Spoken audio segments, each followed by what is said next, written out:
Alam mo bang ikaw ang dahilan ng bawat saya sa mukha ko? Ba't yung iba di ka masakyan, yung iba'y ayaw? Ba't ang daming nagsasabi ang pangit ng ugali mo? Ang hindi nila alam na nagiging ikaw ka lang. Bakit mo ba kailangan pa silang pakinggan? Hindi ka nila kilala, huwag kang mag-bad trip dyan. Di ka nila kayang saktan, huwag kang matakot lalo pag nasakin ka.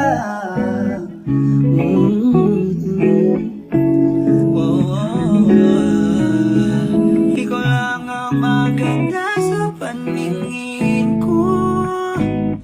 Wala na akong ibang makikita pang mga katulad mo. Kung di ka nila kayang ingatan, pangako na alagaan kita.